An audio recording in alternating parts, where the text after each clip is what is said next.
So diagnosing LVH on an EKG is often an arduous process for some people. Some people forget the criteria, and then sometimes the method that we're taught in school is not the best method. So I wanted to share an easier way with everybody, and we'll start by looking at this. This is obviously from a life back, but how many times have you seen this on an EKG? Minimal voltage criteria for LVH, and then you look at the EKG and you just don't see it on there. It doesn't make any sense because what you were taught about the 35 blocks, the 35 millimeters, is not there, and yet the machine says LVH. It may have been looking at a couple of different criterion, but I want to give you one that I think will benefit you, and it's a lot easier to use and it's a lot faster. So this is what many of us learn. Many of us learn the Sokolow-Lyon criteria, and this is where you add the S wave in V1 to the R wave in V5 or 6, whichever is larger, and if the sum is greater than 35 millimeters, LVH is present. Now, I want to stress that's a perfectly fine way to diagnose LVH, and if you want to do it that way, it's okay.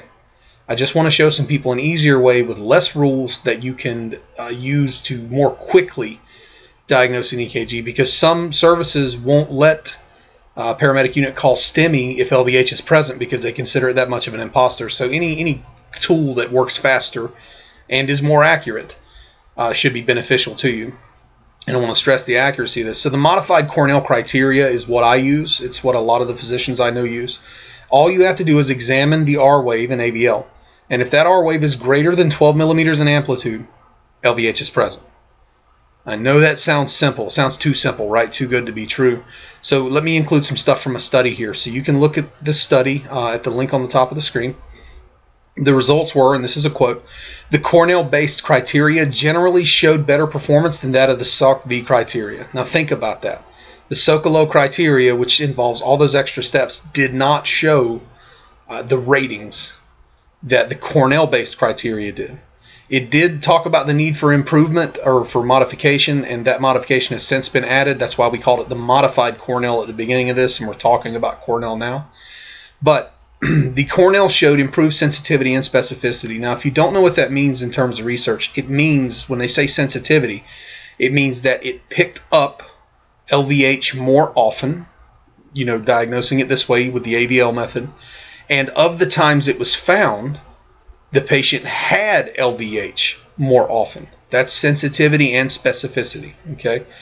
And again, the need for modification was stated, and it has been revised, and that's what I've included here.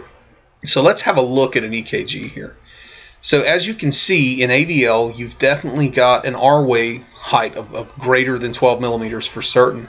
But look over in your V1 and then V5 and V6. And what don't you see? You don't see the Sokolow-Lyon criteria. Now this is a hospital record, and the actual diagnosis of LVH was made by a physician. So this patient really had it. It's not just some random EKG out of nowhere.